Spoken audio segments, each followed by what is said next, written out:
Hello and welcome back to SRP Stories guys, and I want to wish you all a happy Spooktober। पिछले महीने हम लोगों ने mysterious world of urban legends के बारे में बात करी थी एंड स्पूकटूबर में मैं ये ट्राई करूंगा कि हम लोग यहाँ पे एक नई साइड दिखाएं तुम्हें। So sit back, relax and enjoy this video. अगर आप लोग हॉरर मूवीज देखते हो या फिर हॉरर स्टोरी सुनते हो तो आप लोगों ने पक्का एक ना एक मूवी या फिर एक ना एक स्टोरी ऐसी सुनी होगी जहाँ पे घर में कुछ ऐसा इंसिडेंट होता है भूत या जिसकी वजह से वो घर हमेशा के लिए अबैंडन हो जाता है और वहाँ आत्माएं रहती हैं। हम लोग जब भी ये कहानियां सुनते हैं या फिर जब भी ये मूवीज देखते हैं तो हमारे दिमाग में हमेशा ये रहता है कि ये सब बस कहानियां हैं, रियलिटी में कभी भी ऐसा कुछ भी नहीं हो सकता। लेकिन आज का जो इंसिडेंट मैं तुम्हें बताने वाला हूं वो राजस्थान के एक ऐसे गांव से है जिसे कहा जाता है कि वो 300 साल से हॉन्टेड है एंड बिलीव इट और नॉट ये एशिया का सेकेंड मोस्ट हॉन्टेड प्लेस है। आप लोगों ने अभी तक गेस कर ही लिया होगा कि मैं किस इंसिडेंट या फिर किस गाँव के बारे में बात कर रहा हूँ, लेकिन इस राज को समझने से पहले हमें इस गाँव के बारे में जानना पड़ेगा और इस गाँव के बारे में जानने से पहले हमें राजस्थान के बारे में जानना पड़ेगा।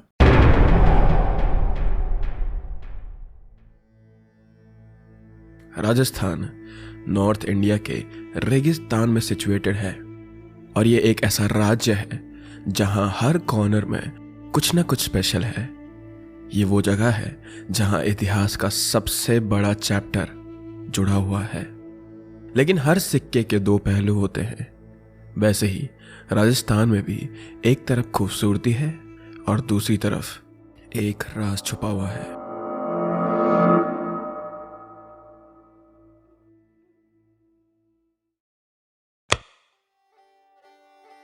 जब भी हम राजस्थान के बारे में सुनते हैं तो ऑब्वियसली सबसे पहला थॉट हमारे मन में रेगिस्तान, शाही महल, फेस्टिवल्स और उनके बिलव्ड फोक सॉन्ग्स यही आते हैं। पर अगर मैं आपको हिस्ट्री की बात करूं तो राजस्थान के ग्रेटनेस उनके मजबूत किले हैं जैसे अंबर, मेहरानगढ़ और चित्तौड़गढ़। ये सब इमारतें राजपूत लोगों की शान को डिपिक्ट करते हैं। हर शहर, चाहे वो जयपुर का पिंक चार्म हो या उदयपुर की खूबसूरत झील या जोधपुर की ब्लू सिटी, ऐसे नामों से जाने जाती हैं। हर एक में अपनी एक अलग कहानी है, ब्रेवरी, प्यार और सैक्रिफाइस की। अगर आप राजस्थान के कल्चरल हेरिटेज की बात करें तो वो भी अपने आप में एक फेस्टिवल जैसा है। यहाँ के हर फेस्टिवल देखने लायक होते हैं जैसे तेज, दिवाली और डेजर्ट फेस्टिवल। और राजस्थान के बाजार की बात करें तो जोहरी बाजार, बापू बाजार, हर तरह के कलर से भरे हैंडक्राफ्ट्स, ज्वेलरीज और कपड़े यहाँ लोग बहुत दूर से खरीदने आते हैं। राजस्थान की बात हो और पगड़ी, घूमर और डिशेस, दाल बाटी, घेवर और कचौड़ी ऐसे नाम ना है, ये कैसे हो सकता है? स्पेशली घेवर, ऐसा तो पॉसिबल ही नहीं है।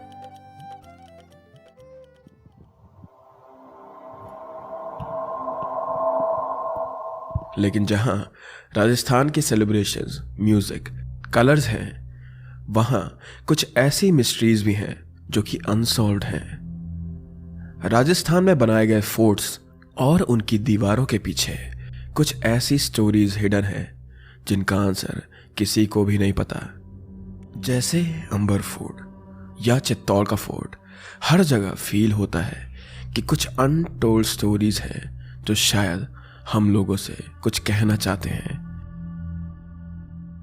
जब भी आप रेगिस्तान की तरफ जाते हो तो अंडर द स्टार्स आपको ऐसा महसूस होता है कि ये जगह मुझसे कुछ मेमोरीज शेयर कर रही है। और देखते ही देखते हवा में इतनी ज़्यादा मिस्ट्री आ जाती है, इतनी ज़्यादा शांति हो जाती है कि तुम्हें ऐसा लगता है कि यहाँ पास में पक्का कुछ ना कुछ हुआ होगा। राजस्थान वो जगह है जहाँ हर टर्न पे तुम्हें एक न्यू एक्सपीरियंस मिलता है। शायद हो सकता है कि वो एक फोक सॉन्ग हो या फिर एक ओल्ड टेल या फिर एक ओल्ड टेल की mystery. But the truth is ये वो स्टेट है where you can smile in fear और गेट स्कैर्ड व्हाइल लाफिंग। और इन सब के बीच कुछ ऐसे राज भी हैं जो दबी हुई आवाज में सुनाए जाते हैं। एक ऐसी ही कहानी राजस्थान में सिचुएटेड एक गांव की है जो कि 200 साल से सुनसान है। लोग कहते हैं कि एक ही रात में लोगों ने करीब 85 गांव छोड़ दिए थे। उस गांव की सुनसान गलियां आज भी उस राज को जस्टिफाई करती हैं। This is the story of most haunted village in India, कुलधारा।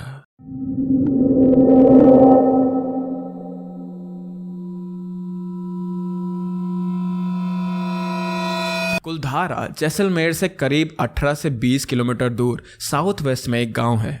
लेकिन हर गांव की अपनी यूनिक स्टोरी होती है। लोगों का कहना है कि हर स्टोरी में एक एलिमेंट ऑफ पेन होता है, बट ये हमेशा ट्रू नहीं होता।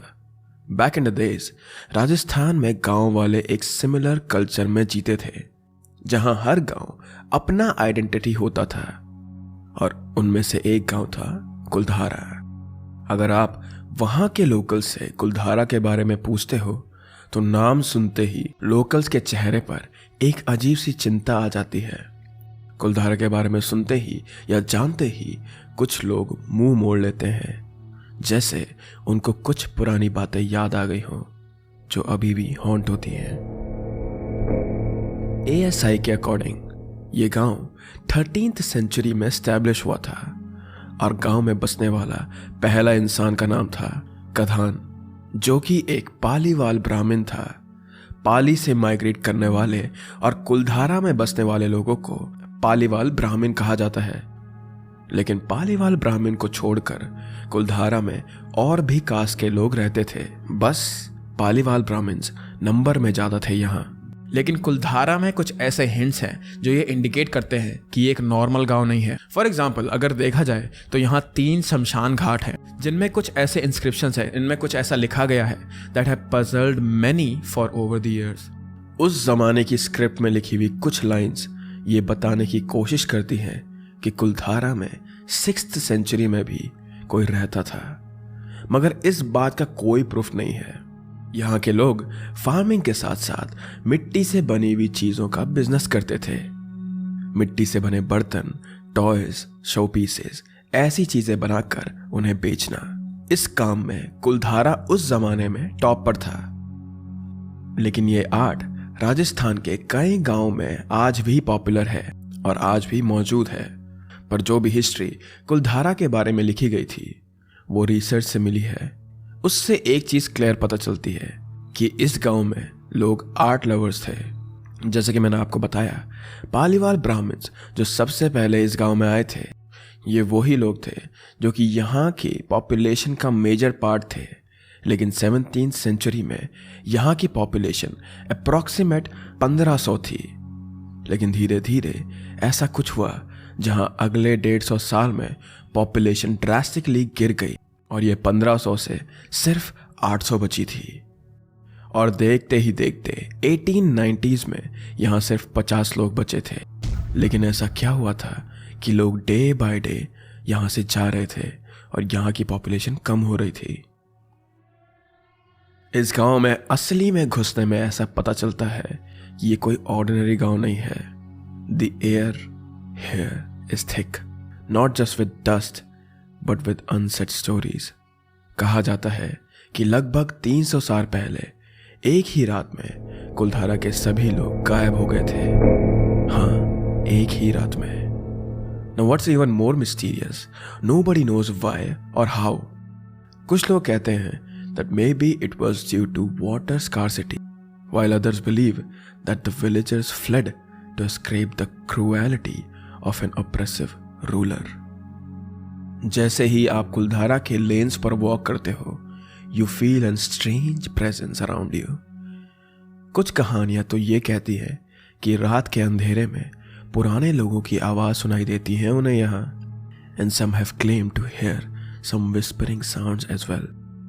कुछ लोगों को बच्चों के हंसने की आवाज आती है और कुछ लोग कभी कभी यहाँ राजस्थानी फोक सॉन्ग सुनाई देते हैं। एक दो बार अगर होता तो समझ में भी आता, पर यह चीज काफी लोगों को महसूस होती है और उन्हें यह सब सुनाई भी देता है। उन दिनों रेगिस्तान में बारिश होना बहुत ही रेयर था। इस वजह से नदियां सूख गई थी और कुएं भी सूखने लगे थे। हर तरफ पानी की कमी थी, जिस वजह से गांव वाले दिन रात पानी के लिए तरसते रहते थे। बच्चे, बूढ़े, औरत, आदमी सब पानी की एक बूंद के लिए तरस रहे थे। कुछ लोग तो कहते हैं कि इस वजह से मजबूर होकर लोग अपने घर छोड़कर दूसरे गांव, दूसरे शहर की तरफ बढ़ गए। पर कुछ लोगों का ये भी कहना है कि उस रात भूकंप आया था। भूकंप इतना डेडली था कि ज़मीन फटने लगी और गांव वाले भगदड़ मचाते हुए अपने अपने घर छोड़कर यहाँ से भाग गए।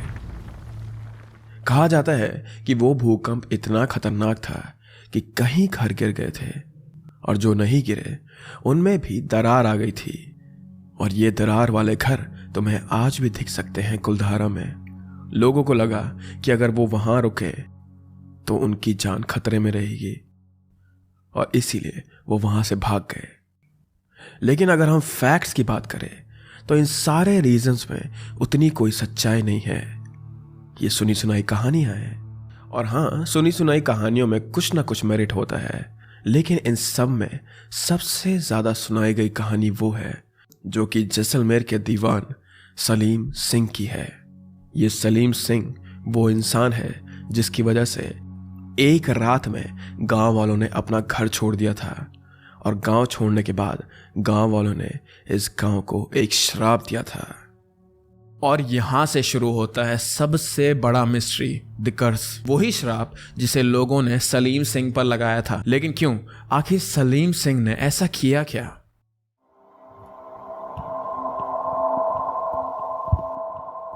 आज से करीब 300 साल पहले सलीम सिंह, जो कि जैसलमेर के रॉयल फैमिली का दीवान था, he was a powerful man.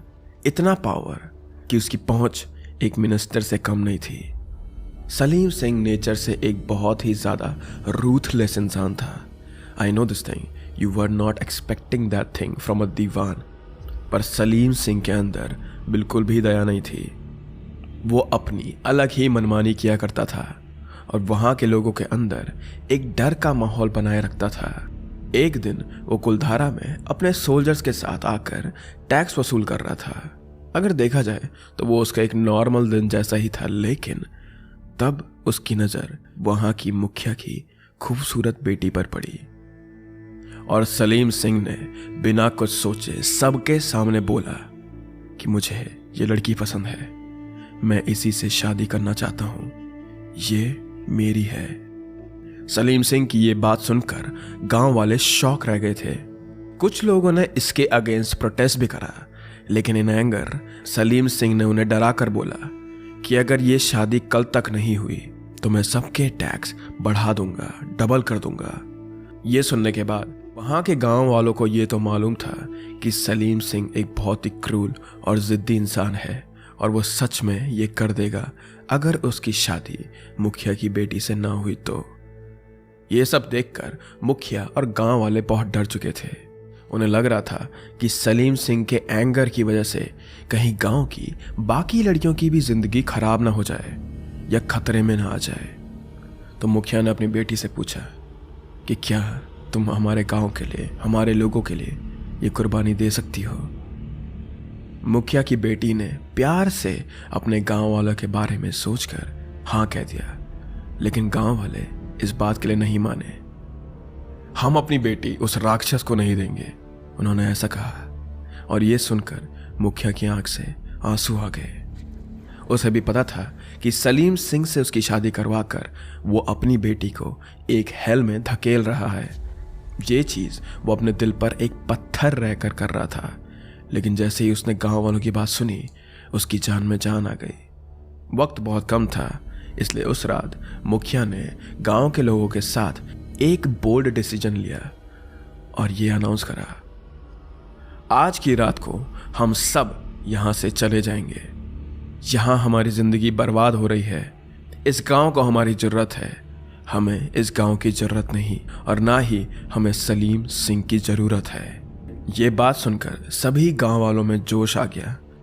And on that night the entire village got vanished. सभी लोग यहाँ से भागने की तैयारी कर रहे थे। कुछ अपना सामान बांध रहे थे तो कुछ लोग अपनी गाय भैंसों को ले जाने की तैयारी कर रहे थे। इस वजह से यहाँ काफ़ी भगदड़ हो गई थी और ये आवाज़ और ये हल्ला सलीम सिंह के कुछ गार्ड्स ने सुन लिया था। उन्होंने भागकर सलीम सिंह को रिपोर्ट करा तो इस बात से सलीम बिल्कुल भी खुश नहीं था। वो गांव में भागता हुआ वापस आया और कुछ लोगों को पकड़ के जोर जोर से मारने लगा। लोगों ने अपना सामान छोड़कर यहाँ से भागने की कोशिश करी तो सलीम सिंह ने उनका घर जला दिया। वो सच में एक दानव, एक राक्षस, एक ईवल एंटिटी की तरह हंस रहा था, लोगों को चोट पहुंचाते हुए। कुछ लोगों को उसने वहीं पे मार दिया था, तो कुछ बेटियों को उसने पकड़ लिया था। गांव से मेजॉरिटी के लोग तो भाग गए थे, लेकिन जो उन्होंने लॉस करा था वो उनके दिल पर बहुत भारी था। इसीलिए गांव के लोगों ने इस गांव को छोड़ते वक्त एक श्राप दिया। उन्होंने गांव पर यह श्राप लगाया कि कोई भी आदमी यहाँ कभी नहीं बच सकेगा। न तुम्हें यहाँ पीने के लिए एक पानी की बूंद मिलेगी और न ही तुम्हें इस गांव में खुशियां मिलेंगी। और उस जमाने में दिया गया ये श्राप आज भी कुलधारा में लागू होता है। उस ही श्राप की वजह से लोग वहां रुक नहीं पाते हैं। आज भी ये जगह सुनसान है और कुछ लोग इसे हॉन्टेड मानते हैं। कुछ लोगों का मानना है कि ये अभिशाप आज भी वहां है और कुछ कहते हैं कि ये सिर्फ एक कहानी है। लेकिन सच ये है कि आज भी जब आप कुलधारा में जाते हैं तो आपको वहां कुछ अलग ही महसूस होता है, जैसे कोई आंखों के सामने नहीं है लेकिन आपके आसपास घूम रहा हो। कुछ लोग कहते हैं कि वो लड़की जिसे सलीम सिंह ने शादी के लिए जबरदस्ती करी थी, वो उस समय गांव छोड़कर चली गई थी, लेकिन फिर वो वापस आई अपनी बहनों के लिए, अपने लोगों के लिए, और वो वहीं घूमती रही। और अपने लोगों के मरने की दुख की वजह से उसने कुलधारा में ही अपनी जान दे दी। इसीलिए वो आज भी कुलधारा गांव में घूमती है और रात की चांदनी में उसकी परछाई कुछ लोगों को नजर आती है। उसके रोने की आवाज़, उसकी चीखें, उसकी पुकार गांव में गूंजती रहती है। कुछ लोग कहते हैं कि मुखिया की बेटी अपने गांव से वापस बाहर आना चाहती है, लेकिन श्राप की वजह से वो कभी भी यहां से बाहर नहीं निकल सकती।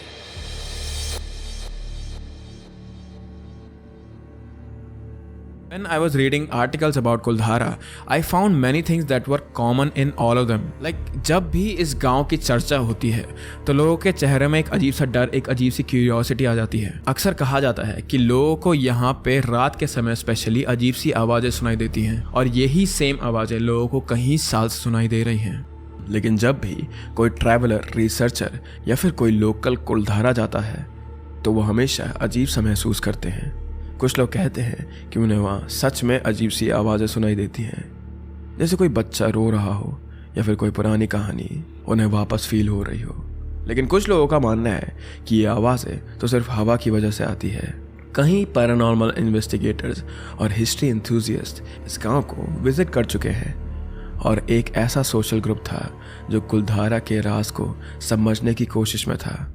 उन्होंने कहा था कि जब भी वो यहाँ आए उन्होंने कुछ अजीब सा महसूस करा। उन्होंने कहा that they felt something paranormal, जैसे वो अकेले नहीं थे। एक इन्वेस्टिगेटर ने बताया कि जब भी वो गांव के मिडिल में खड़े थे तो उसने एक छोटी सी लड़की की मुस्कुराहट सुनी।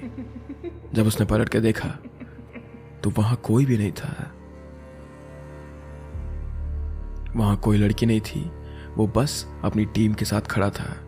कुछ इन्वेस्टिगेटर्स का यह भी मानना है कि जब वो किसी पुराने घर के अंदर गए तो उन्होंने महसूस किया कि कोई उन्हें छू रहा है।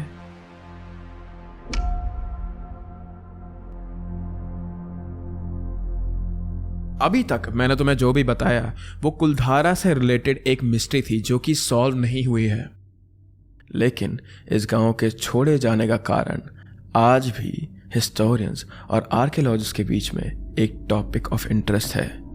कुछ ऑर्डिनरी सोच से लोगों ने यह सोचा कि वो इस गांव का राज सुलझा सकते हैं। कई रिसर्च टीम ने कुलधारा की टूर की। इन टीम्स ने गांव में रहने वाले लोगों की लाइफस्टाइल और उनकी लाइफ के प्रॉब्लम्स को समझने की कोशिश करी। बाद में रिसर्च के मुताबिक ये माना जाता है कि कुलधारा में रहने वाले लोग एग्रीकल्चर पर डिपेंडेंट थे। कुछ सालों तक रीजन में बारिश न होने की वजह से लैंड बहुत ड्राई पड़ गया था, जो कि अभी भी राजस्थान और बाकी डेजर्ट एरिया में कॉमन बात है। उस वक्त भी पानी की कमी हुई थी और एग्रीकल्चर फील्ड में फसल नहीं हो रही थी, जिसकी वजह से गांव में भूख और परेशानी बढ़ने लगी थी। लेकिन एक थ्योरी ये भी है कि सलीम सिंह के डर और धमकी से गांव वाले भाग गए। So which theory do you guys believe in?